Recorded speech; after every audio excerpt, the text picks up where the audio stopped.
ബഹുമാന്യരായ എല്ലാ സഹോദരീ സഹോദരന്മാർക്കും ദൈവദാസന്മാർക്കും വേഗം വരുന്നവനായ യേശുക്രിസ്തുവിൻ നിസ്തുല്യ നാമത്തിൽ എൻ്റെ സ്നേഹവന്ദനം അറിയിക്കുന്നു.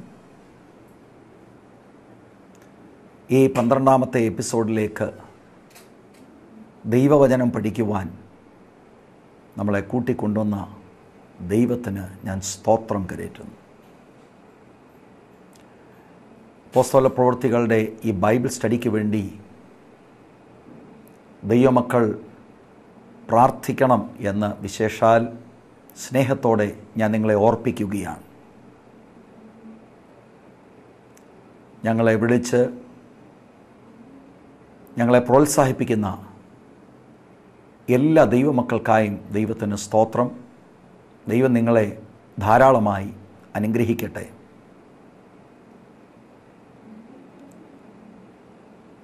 പ്രത്യേക പ്രാർത്ഥന നിങ്ങൾക്കാവശ്യമുണ്ടെങ്കിൽ ദയവായി ഞങ്ങളുമായി നിങ്ങൾ ബന്ധപ്പെടണം എന്ന് സ്നേഹത്തോടെ ഓർപ്പിക്കുന്നു.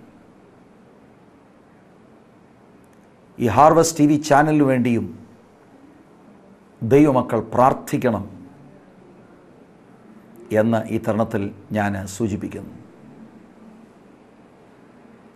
അപ്പോസ്തല പ്രവൃത്തികളുടെ ഈ ബൈബിൾ സ്റ്റഡി പരമ്പരയിൽ യെരുശലേം സഭയെക്കുറിച്ച് നമ്മൾ ധ്യാനിച്ചു വരികയാണ്. 2-ാം അധ്യായത്തിൻ്റെ 5-ാമത്തെ വാക്യം മുതൽ 8-ാം അധ്യായത്തിൻ്റെ 3-ാം വാക്യം വരെ യെരുശലേം സഭയുടെ 7 ക്വാളിറ്റികൾ, അവരുടെ 7 ഗുണങ്ങൾ നമ്മൾ മനസ്സിലാക്കി വരികയാണ്. യെരുശലേം സഭ പ്രാർത്ഥിക്കുകയും സ്തുതിക്കുകയും ചെയ്യുന്ന സഭയായിരുന്നു. യെരുശലേം സഭ ദൈവവചനത്തിന് പ്രാധാന്യത കൊടുത്ത് അത് പ്രസംഗിക്കുകയും പഠിപ്പിക്കുകയും ചെയ്യുന്ന സഭയായിരുന്നു. യെരുശലേം സഭ അത്ഭുതങ്ങളും അടയാളങ്ങളും ചെയ്ത സഭയാണ്. യെരുശലേം സഭ പീഡിപ്പിക്കപ്പെട്ട സഭയാണെന്ന് നമ്മൾ ചിന്തിക്കുകയുണ്ടായി. 5-ാമതായി യെരുശലേം സഭ കരുതുന്ന സഭയാണെന്നും കഴിഞ്ഞ എപ്പിസോഡിൽ അതിൻ്റെ 6-ാമത്തെ ക്വാളിറ്റിയായി നമ്മൾ ചിന്തിച്ചത് യെരുശലേം സഭ വിശുദ്ധ സഭയാണ്. It was A pure church. ദൈവം വിശുദ്ധനാണ്. ദൈവത്തിൻ്റെ പുത്രനായ യേശു വിശുദ്ധനാണ്. ദൈവത്തിൻ്റെ ആത്മാവ്, പരിശുദ്ധാത്മാവ്, ഹോളി സ്പിരിറ്റാണ്.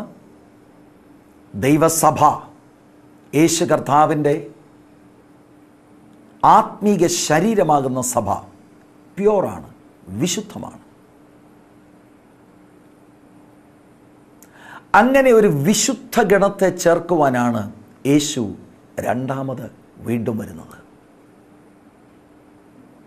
2 കൊരിന്ത്യർ ലേഖനം 11-ാം അധ്യായം അതിനെ 1 മുതൽ വായിക്കുമ്പോൾ അപ്പോസ്തലനായ പൗലോസ് കൊരിന്ത്യ സഭയോട് പറയുന്നത്, ആത്മമണവാളനായ ക്രിസ്തുവിന് ഞാൻ നിങ്ങളെ നിർമ്മല കന്യകയായി എൻഗേജ്മെൻറ്റ് ചെയ്തിരിക്കുന്നു. നിർമ്മല കന്യകയായി ഞാൻ നിങ്ങളെ ക്രിസ്തു എന്ന ഏക മണവാളന് വിവാഹ നിശ്ചയം ചെയ്തിരിക്കുന്നു. എന്നാൽ സർപ്പം ഔവായെ ഉപായത്താൽ ചതിച്ചതുപോലെ നിങ്ങളുടെ മനസ്സ് ക്രിസ്തുവിനോടുള്ള ഏകാഗ്രത വിട്ട് വഷളായി പോകുമോ എന്ന് ഞാൻ ഭയപ്പെടുന്നു. പ്യോർ വെർജിനെ ചേർക്കുവാൻ, നിർമ്മല കന്യകയെ ചേർക്കുവാൻ യേശു വരുന്നു. രക്ഷിക്കപ്പെട്ട് ദൈവത്തിൻ്റെ വചനമനുസരിച്ച് സ്നാനപ്പെട്ട് ദൈവകൃപയിലേക്ക് വന്ന ദൈവത്തിൻ്റെ പൈതൽ ദൈവവചനം അനുസരിച്ച് പരിശുദ്ധാത്മ നിറവിൽ ജീവിക്കുവാൻ ദൈവം നമ്മളെക്കുറിച്ച് ആഗ്രഹിക്കുകയാണ്. യെരുശലേം സഭയിൽ ഉണ്ടായ ഒരു പ്രത്യേക വിഷയത്തെക്കുറിച്ച് 5-ാം അധ്യായത്തിൽ നമ്മൾ ശ്രദ്ധിക്കുകയുണ്ടായി. അത് ശത്രുവിൻ്റെ ഒരു പോരാട്ടമായി തന്നെ ഞാൻ ചിത്രീകരിച്ചിരുന്നു. പുറത്തുനിന്ന് ദൈവസഭയെ തകർക്കുവാൻ നോക്കിയ ശത്രുവിൻ്റെ അടവുകൾ പരാജയപ്പെട്ടപ്പോൾ അകത്ത് ദൈവസഭയുടെ വിശുദ്ധിയെ മാറ്റുവാൻ, മലിനപ്പെടുത്തുവാൻ പിശാച് ശ്രമിക്കുകയാണ്. അതിന് ശത്രു കരങ്ങളിലെടുത്തത് അനന്യാസിനെയും സഫീറയുമാണ്.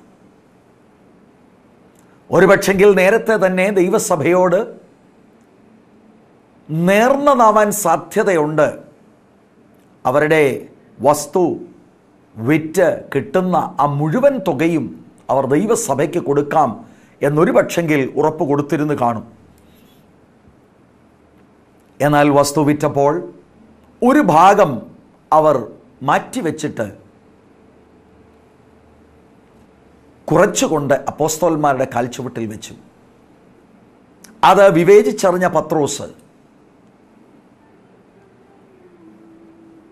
അവരോടിടപെടുന്നതായിട്ട് നാം വായിക്കുകയുണ്ടായി. അതിനെ തുടർന്ന് ദൈവത്തിൻ്റെ കരം വെളിപ്പെട്ടു, അവിടെ ന്യായവിധി ഉണ്ടായി. ചില ആളുകളെങ്കിലും ചിന്തിക്കുന്നത് ഇന്ന് അങ്ങനെയൊന്നും ഉണ്ടാകത്തില്ല, കാരണം ഇത് കൃപായുഗമാണ് എന്നാണ്.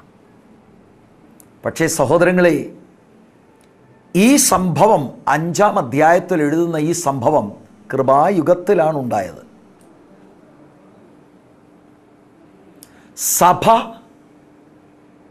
ആത്മനിറവിൽ ദൈവവചന അടിസ്ഥാനത്തിൽ ദൈവം ആഗ്രഹിക്കുന്ന നിലവാരത്തിലേക്ക് ഉയർന്നാൽ ഇന്നും ഇത് തന്നെ സംഭവിക്കും.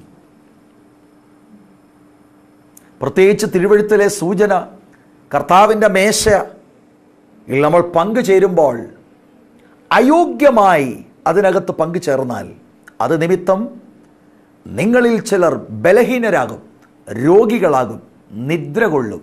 ആ നിദ്ര പലരും ചിന്തിക്കുന്നത് ആത്മീക മരണം എന്നാണ്.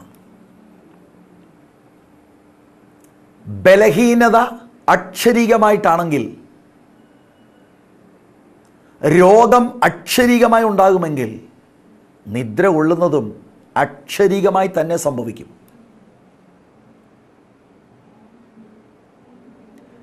അഞ്ചാം അധ്യായത്തിലെ അപൂർവമായ ഒരു സംഭവമാണെന്ന് ഞാനും സമ്മതിക്കുന്നു. പക്ഷേ ഇന്നും ദൈവകൃപയിൽ നിറയപ്പെട്ട ഒരു സഭ, ആ സഭ പരിശുദ്ധാത്മാവിനാൽ പൂർണ്ണമായി നിയന്ത്രിക്കപ്പെടുന്നതാണെങ്കിൽ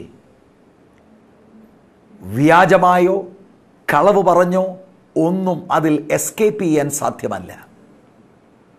അഭിഷക്തനായ പത്രോസിൻ്റെ മുൻപിൽ വ്യാജം കാണിച്ച് രക്ഷപ്പെടാമെന്ന് ചിന്തിച്ച ദമ്പതികളെ ദൈവം ന്യായം വിധിക്കുകയാണ്. അത് നിമിത്തം ദൈവസഭയ്ക്കും കേട്ടവർക്കും മഹാഭയമുണ്ടായി.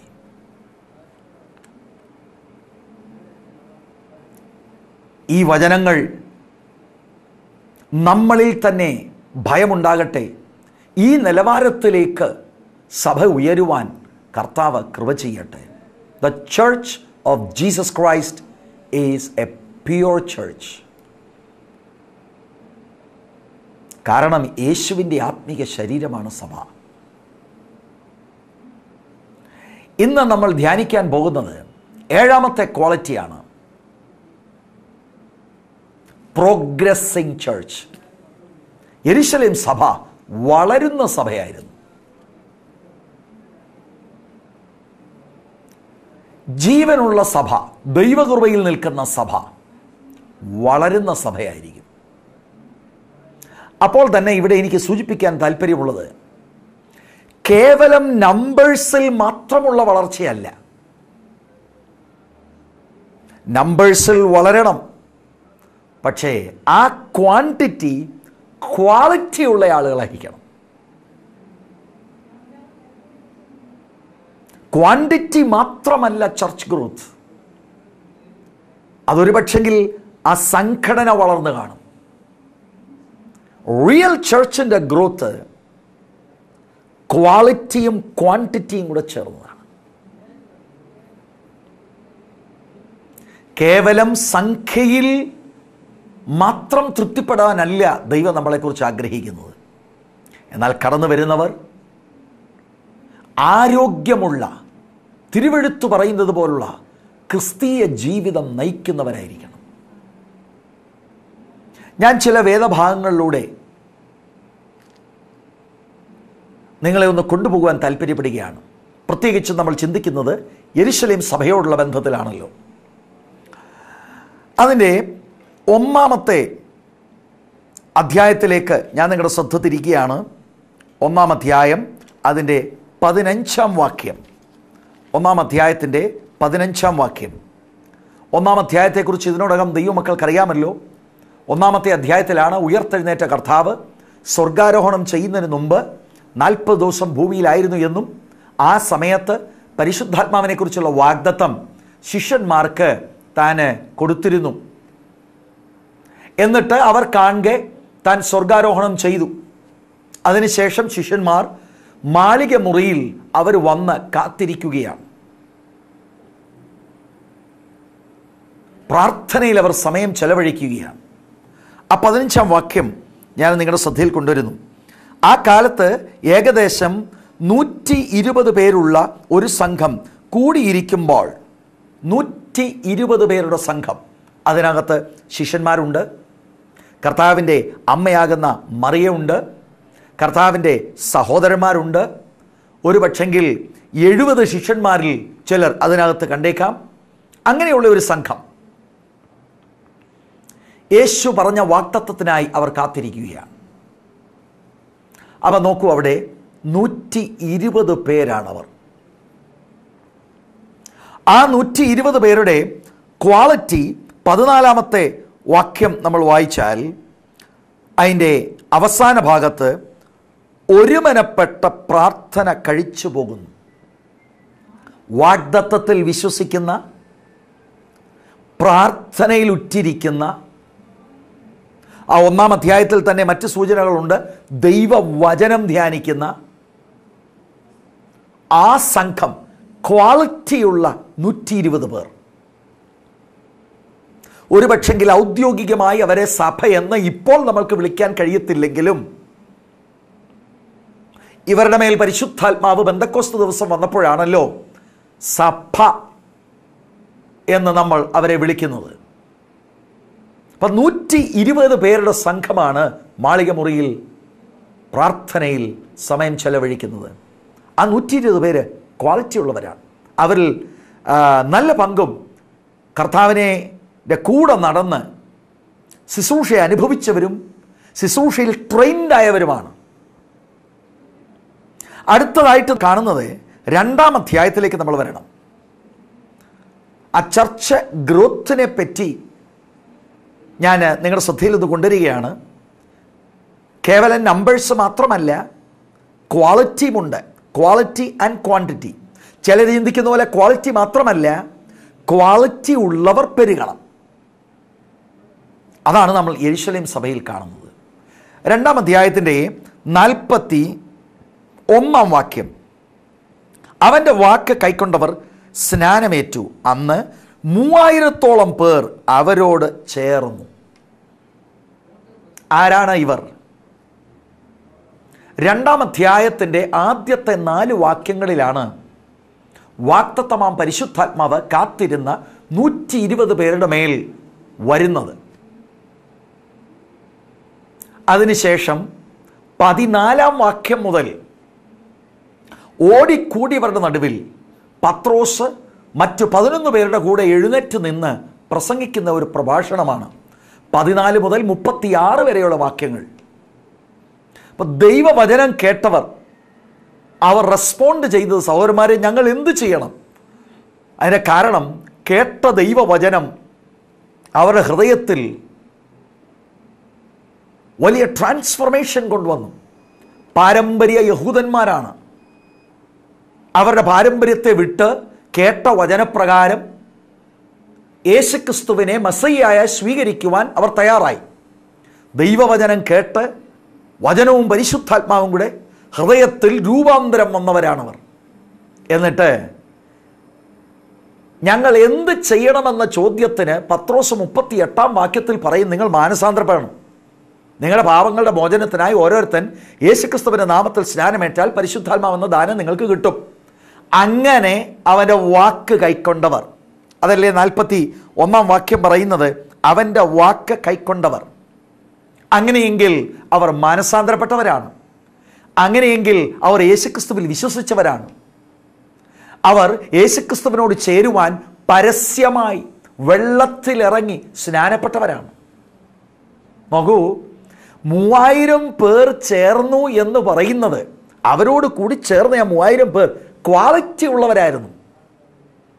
ആന്തരികമായ ട്രാൻസ്ഫോർമേഷൻ നടന്നവരാണ്. അല്ലാതെ വെറുതെ കയറി വന്ന് ഇതൊരു നല്ല കാര്യമാണ് എന്ന് ചിന്തിച്ച് മാത്രം ഇരിക്കുന്നവരല്ല സഭ. ഏതെങ്കിലും താൽക്കാലിക വിടുതലിന് വേണ്ടി കടന്നു വന്നവരല്ല സഭ. ഒരുപക്ഷെങ്കിൽ താൽക്കാലിക വിടുതലിന് വേണ്ടി കയറി വരുന്നവരിൽ ദൈവം പ്രവർത്തിച്ചിട്ട് പിന്നീട് അവർ യേശുക്രിസ്തുവിനെ രക്ഷിതാവായി സ്വീകരിച്ച് കർത്താവിൻ്റെ വചനപ്രകാരം ജീവിക്കുന്ന ക്വാളിറ്റി ഉള്ളവരാണ് ദൈവസഭ. അങ്ങനെ ഒരു വളർച്ചയാണ് ജെറുസലേം ചർച്ചിൽ. അല്ലാതെ ആളുകളെ എങ്ങനെയെങ്കിലും കൂട്ടി അത് സഭാ വളർച്ചയായി ചിന്തിക്കുന്ന ഒരു സഭയല്ലായിരുന്നു യെരുശലേം സഭ. ഈ അപ്പോസ്തല പ്രവൃത്തികൾ എഴുതുന്ന ലൂക്കോസ് എത്ര ഭംഗിയായി, എത്ര വ്യക്തമായിട്ടാണ് ക്വാളിറ്റിയുടെയും ക്വാണ്ടിറ്റിയുടെയും കൂടെ സൂചന ഒരുമിച്ച് തരുന്നത്.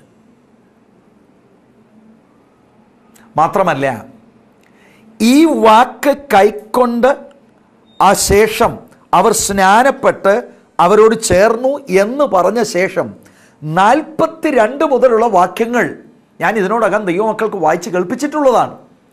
ആ സഭയുടെ ക്വാളിറ്റി വളരെ വ്യക്തമാക്കുന്നു. ശ്രദ്ധിക്കൂ സഹോദരങ്ങളെ, യെരുശലേം സഭ പ്രോഗ്രസിംഗ് ചർച്ചാണ്, വളരുന്ന സഭയാണ്. പക്ഷേ ക്വാളിറ്റിയുള്ള ക്വാണ്ടിറ്റി ആയിരുന്നു.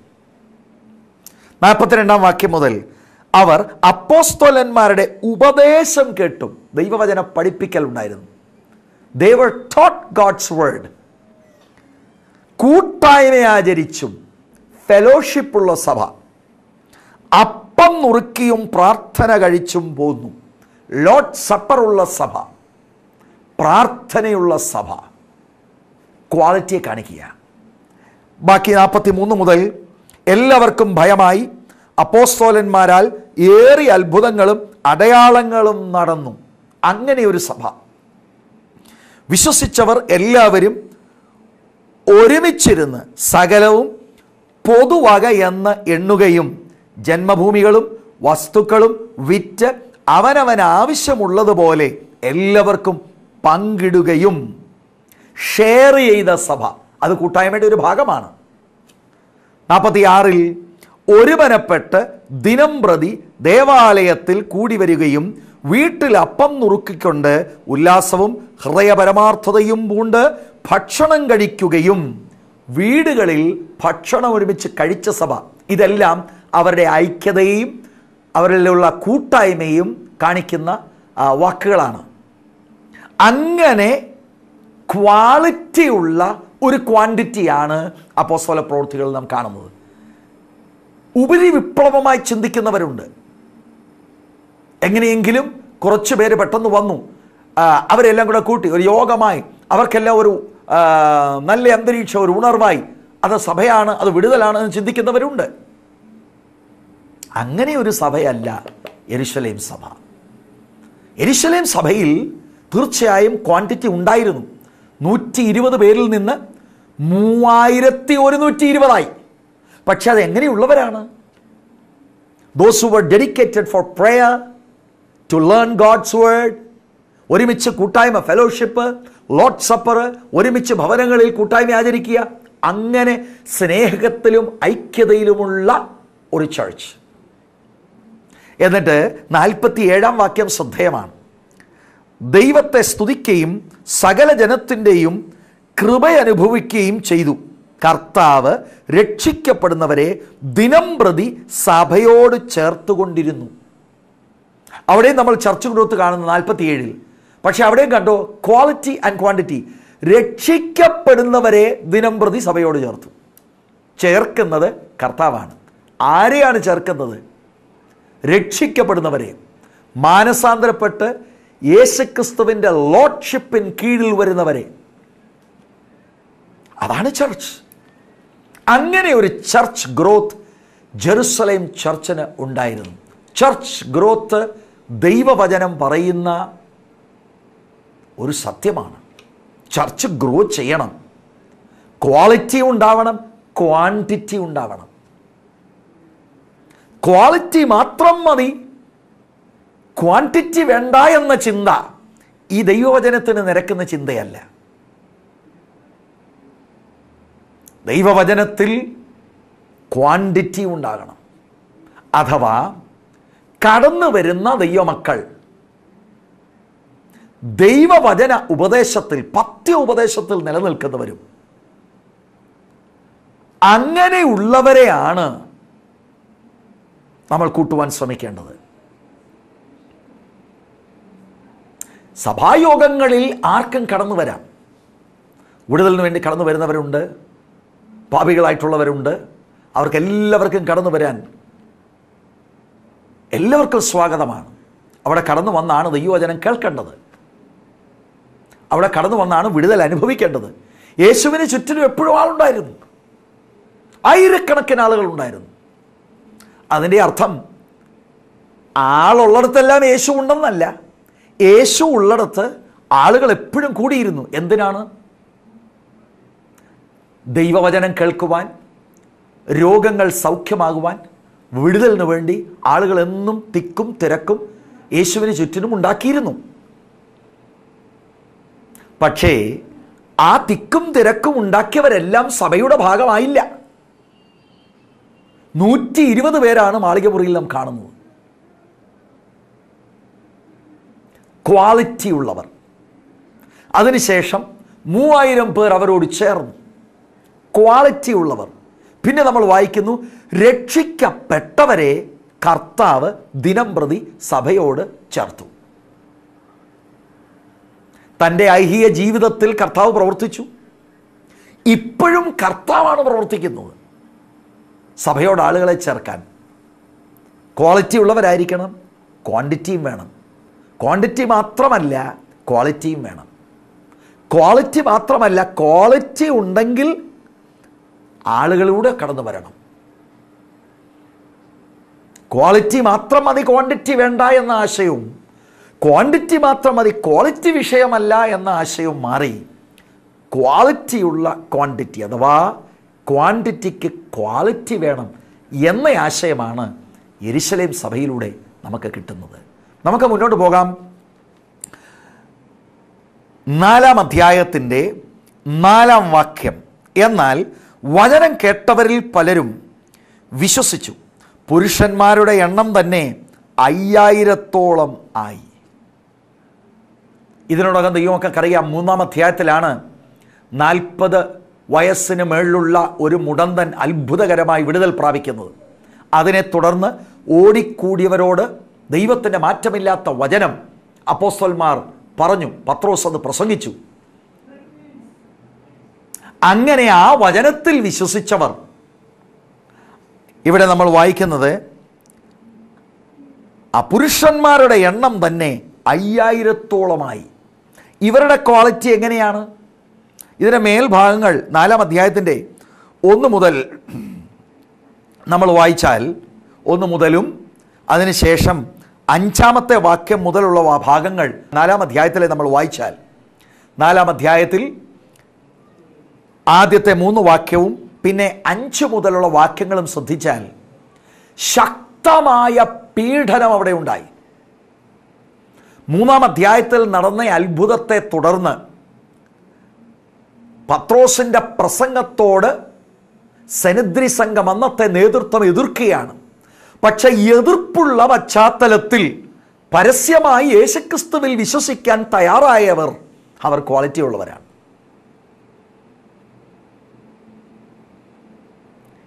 യേശുക്രിസ്തുവിൻ്റെ ഈ മാർഗത്തിൽ കടന്നു വന്നാൽ കിട്ടാൻ പോകുന്ന അനുഭവത്തെക്കുറിച്ച് വളരെ വ്യക്തമായ കാഴ്ചപ്പാട് ലഭിച്ച ആളുകളാണ് യേശുക്രിസ്തുവിൽ വിശ്വസിച്ച് അവർ മുന്നോട്ട് വരുന്നത്. അവിടെ എഴുതിയിരിക്കുന്നു 5000 പുരുഷന്മാർ. സ്ത്രീകളൂടെ നമ്മൾ ചേർത്ത് ചിന്തിച്ചാൽ എത്രായിരം പേരായിരിക്കാം കടന്നു വന്നത്. പക്ഷെ അവർ ക്വാളിറ്റി ഉള്ളവരായിരുന്നു. കൃത്യമായ ദൈവവചനം കേട്ടാണ് അവർ വിശ്വസിച്ചത്. വിശ്വസിച്ചവരാണ് വന്നത്. എന്താ അവർ വിശ്വസിച്ചത്? 2-ാം വാക്യം, അവർ ജനത്തെ ഉപദേശിക്കിയാലും മരിച്ചവരിൽ നിന്നുള്ള പുനരുത്ഥാനത്തെ യേശുവിൻ്റെ ദൃഷ്ടാന്തത്താൽ അറിയിക്കുകയാലും നീരസപ്പെട്ടു. ഇത് അവരെ എതിർക്കുന്നവരെ കുറിച്ചാണ് അവിടെ പറയുന്നത്. പക്ഷേ അവരുടെ പ്രസംഗത്തിൻ്റെ ഒരു ഭാഗം അവിടെ ശ്രദ്ധേയമാണ്. ഉയർത്തെഴുന്നേറ്റ യേശുക്രിസ്തുവിനെ കുറിച്ച് അവർ പ്രസംഗിക്കുകയാണ്. ആ പ്രസംഗത്തെക്കുറിച്ച് കൂടുതൽ പഠിക്കാൻ 3-ാം അധ്യായത്തിൽ വരണം. മാനസാന്തരം പ്രസംഗിച്ചിരുന്നു. യേശു മരിച്ചു, അടക്കപ്പെട്ടു, ഉയർത്തെഴുന്നേറ്റു. ഈ കാര്യങ്ങൾ കേട്ട് വിശ്വസിച്ചവരാണ് 5000 പുരുഷന്മാർ എന്നവിടെ എഴുതിയിരിക്കുന്നത്. അപ്പോസ്തലന്മാരുടെ പ്രസംഗമൊക്കെ നിങ്ങൾ ശ്രദ്ധിച്ചാൽ മാനസാന്തരം എന്നുള്ളത് അവരുടെ പ്രധാനപ്പെട്ട വിഷയമായിരുന്നു. അല്ലാതെ ഭൗതിക ഏതെങ്കിലും കാര്യങ്ങളുടെ സൂചനകൾ കൊടുത്ത് ആളുകളെ തന്ത്രപരമായി സഭയ്ക്കുള്ളിലേക്ക് പ്രവേശിപ്പിക്കുന്ന പ്രവണതകൾ അപ്പോസ്തലന്മാരിൽ ഇല്ലായിരുന്നു. ക്വാളിറ്റിയുള്ള ക്വാണ്ടിറ്റി ആയിരുന്നു ജെറുസലേം ചർച്ചിൽ. നമുക്ക് മുന്നോട്ട് പോകാം. 5-ാം അധ്യായത്തിലേക്ക് വരുമ്പോൾ 5-ാം അധ്യായത്തിൻ്റെ 14-ാം വാക്യം, മേൽക്കുമേൽ അനവധി പുരുഷന്മാരും സ്ത്രീകളും കർത്താവിൽ വിശ്വസിച്ച് ചേർന്നു വന്നു. അവിടെയും കഴിഞ്ഞ എപ്പിസോഡിൽ നമ്മൾ ആദ്യത്തെ 11 വാക്യങ്ങൾ ചിന്തിച്ചതാണ്. ഭയങ്കര ന്യായവിധി ദൈവസഭയിൽ നടന്നു. സഭ വിശുദ്ധമാണ്. ഒരു നിലയിലും വ്യാജമോ കള്ളമോ ഈ ദൈവസഭയിൽ നടക്കത്തില്ല എന്ന കൃത്യമായ അറിവ് ഈ വിശ്വസിച്ച ദൈവമക്കൾക്കുണ്ട്. മാത്രമല്ല 13-ാം വാക്യം വളരെ ശ്രദ്ധേയമാണ്. മറ്റുള്ളവരിൽ ആരും അവരോട് ചേരുവാൻ തുനിഞ്ഞില്ല, ജനമോ അവരെ പുകഴ്ത്തിപ്പോകുന്നു. മറ്റുള്ളവർ ഇങ്ങനെ ജീവിക്കുവാൻ ആഗ്രഹിക്കാത്തവർ അവരോട് ചേർന്നില്ല. എന്നാൽ കാര്യങ്ങൾ ഗ്രഹിച്ചവരും മനസ്സിലാക്കിയവരും യേശുക്രിസ്തുവിൽ വിശ്വസിച്ചവരും അവരോട് ചേർന്നു. പുരുഷന്മാരും സ്ത്രീകളും കർത്താവിൽ വിശ്വസിച്ച് ചേർന്ന് വന്നു. അവിടെയും സഭാ വളർച്ച നാം കാണുകയാണ്. The church is growing. യെരുശലേം സഭ പ്രോഗ്രസ് ചെയ്യുകയാണ്. പക്ഷേ ക്വാളിറ്റി ആളുകളാണ് പ്രോഗ്രസ് ചെയ്യുന്നത്. ക്വാളിറ്റി ആളുകളാണ് വർദ്ധിക്കുന്നതായിട്ട് നമുക്ക് ഇവിടെ മനസ്സിലാക്കാൻ കഴിയുന്നത്. ക്വാളിറ്റിക്ക് വേണ്ടി നിൽക്കാൻ കഴിയാത്തവർ, ക്വാളിറ്റി ആഗ്രഹിക്കാത്തവർ അവരോട് ചേർന്നില്ല. ഇനി അവരുടെ അകത്ത് തന്നെ ഉള്ള ക്വാളിറ്റി മാറിയവരാണ് അനന്യാസും സഫീറയും. അവർക്ക് വലിയ ന്യായവിധി ഉണ്ടായി. പ്രിയ സഹോദരി സഹോദരന്മാരെ, ചർച്ച് ഗ്രോത്തിനെ കുറിച്ച് ധാരാളം കാര്യങ്ങൾ ചിന്തിക്കുന്ന ഒരു കാലഘട്ടമാണ്. അനേക ഇടങ്ങളിൽ ദൈവസഭകൾ വളരുന്നുണ്ട് എന്നൊക്കെയുള്ള റിപ്പോർട്ടുകൾ നാം കൂടെ കൂടെ കേൾക്കാറുണ്ട്. വേദപുസ്തകം തരുന്ന പാറ്റേൺ ചർച്ച് ഗ്രോത്തിൽ ക്വാളിറ്റി കോംപ്രമൈസ് ചെയ്യുവാൻ പാടില്ല.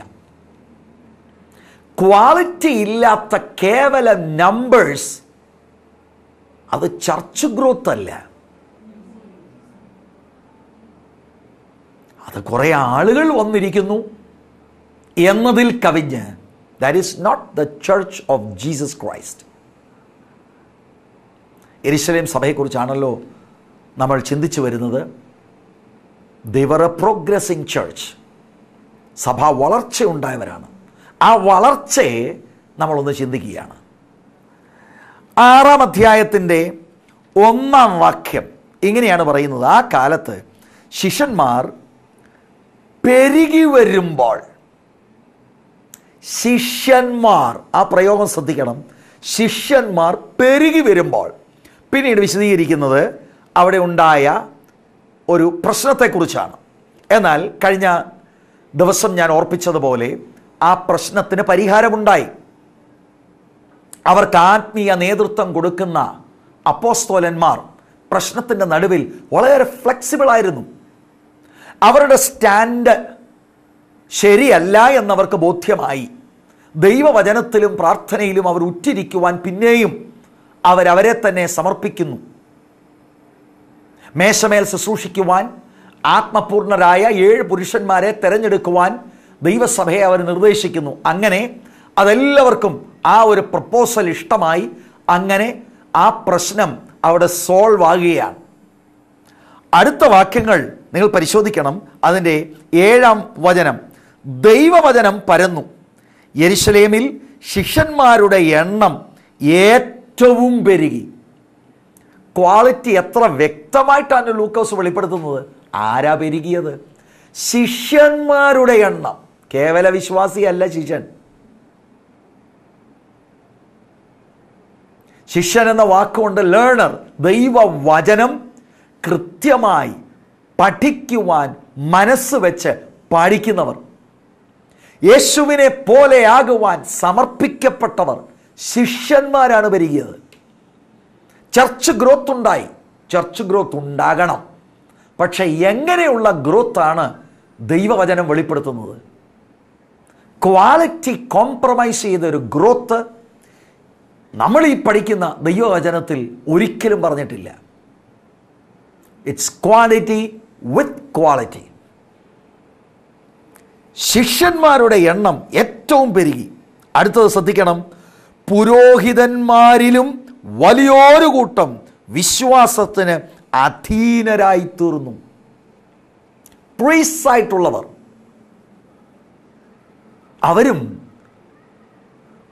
വിശ്വാസത്തിന് അധീനരായി. അവർ ദൈവവചനം കേട്ടു.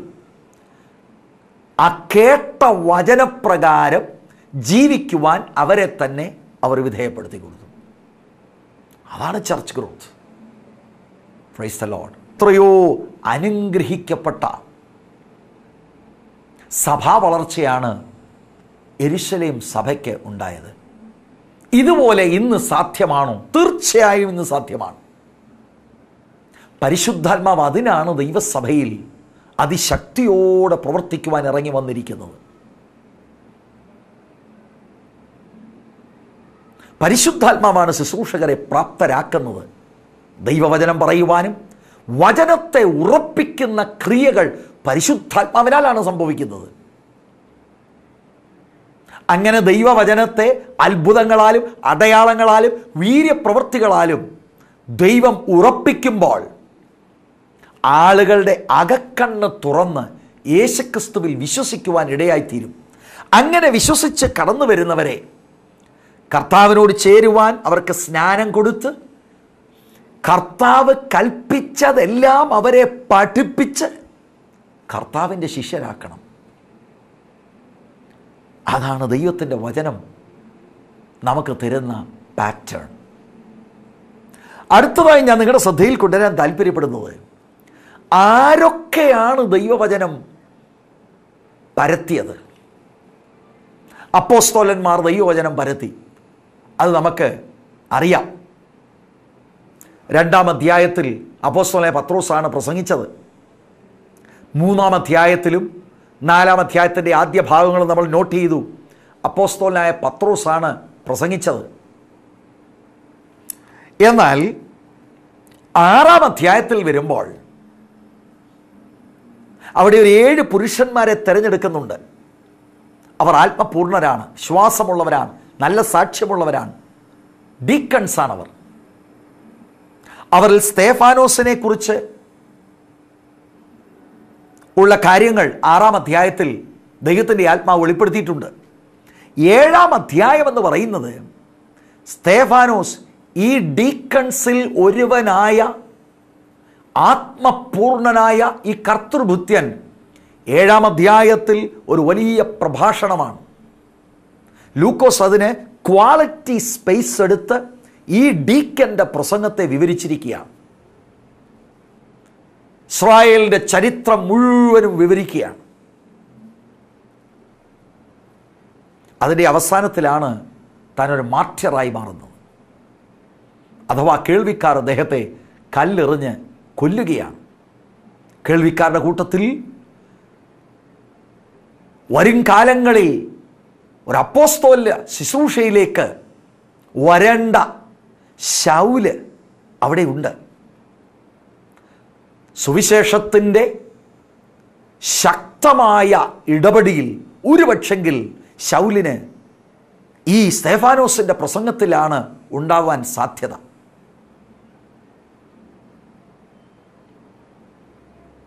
അന്ന് താൻ അതിനോട് അനുകൂലിച്ചില്ലെങ്കിലും അടുത്ത വരും കാലങ്ങളിൽ കർത്താവ് തന്നെ നേരിട്ട് സന്ദർശിക്കുകയും അങ്ങനെ താനൊരു ക്രിസ്തു ശിഷ്യനായി തീരുകയും ചെയ്തു. അപ്പം ഡീക്കന്മാരും പ്രസംഗിച്ചിരുന്നു. മാത്രമല്ല 8-ാം അധ്യായത്തിലേക്ക് വരുമ്പോൾ സ്തെഫാനോസിൻ്റെ മരണത്തെ തുടർന്നുള്ള പീഡനത്തിൽ ആളുകൾ യെരുശലേം വിട്ടുപോകുന്ന സമയത്ത് ഫിലിപ്പോസ് എന്ന ഡീക്കണും ശമരിയയിൽ ചെന്ന് പ്രസംഗിക്കുന്നു.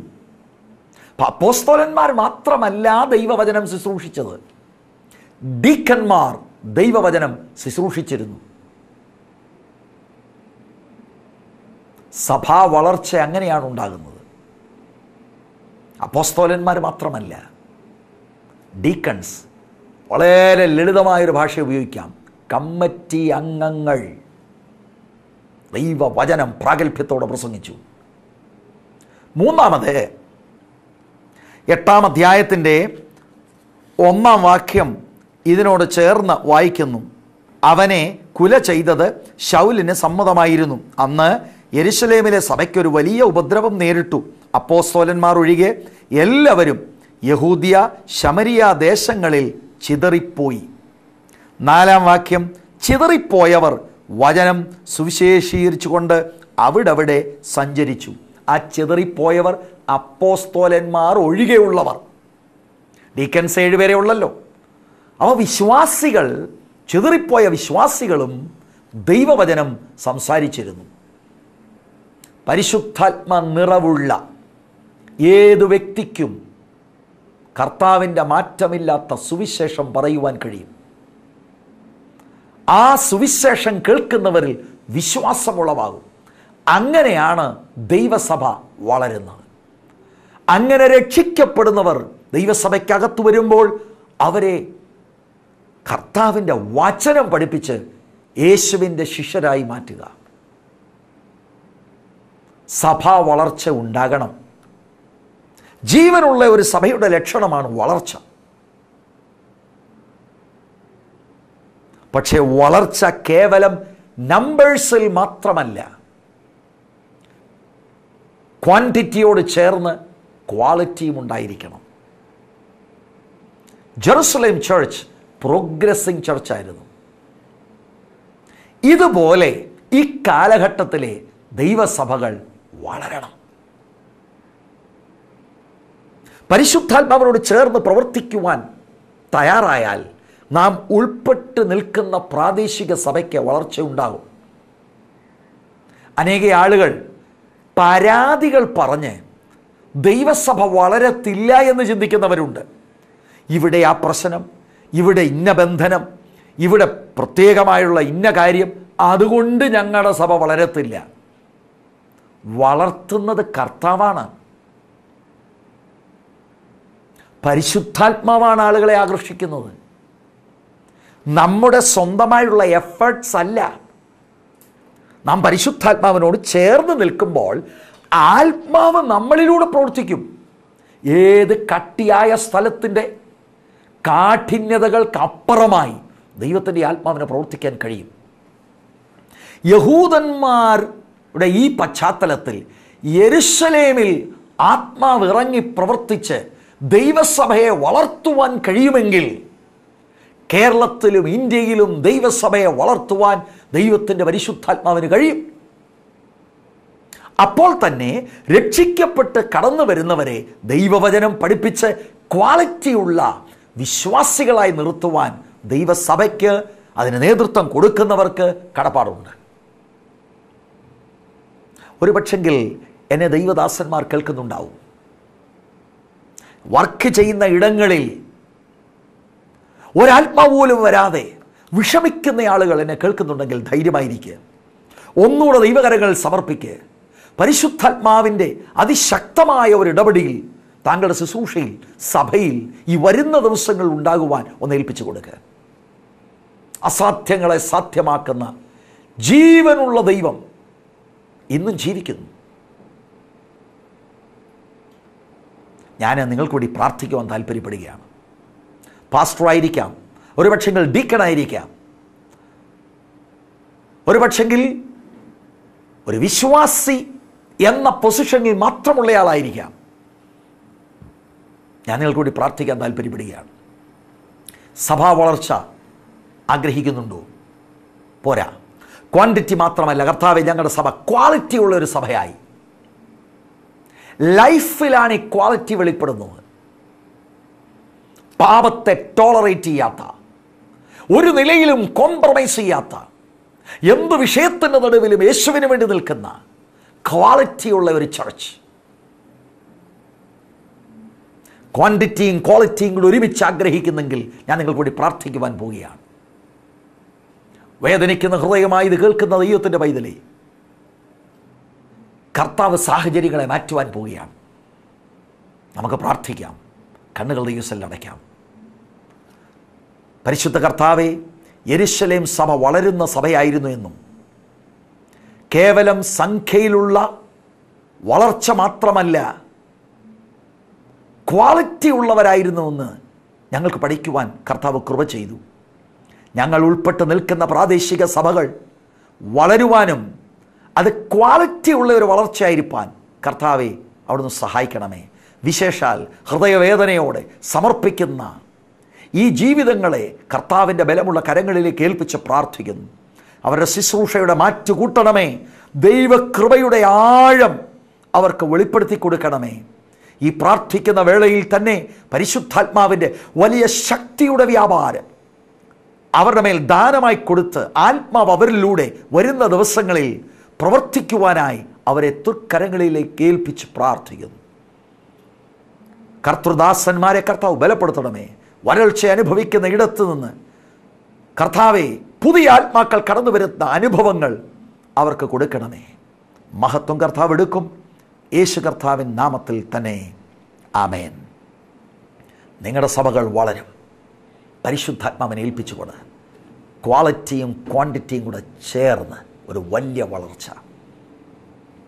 ദൈവം നിങ്ങളെ അനുഗ്രഹിക്കട്ടെ. God bless you.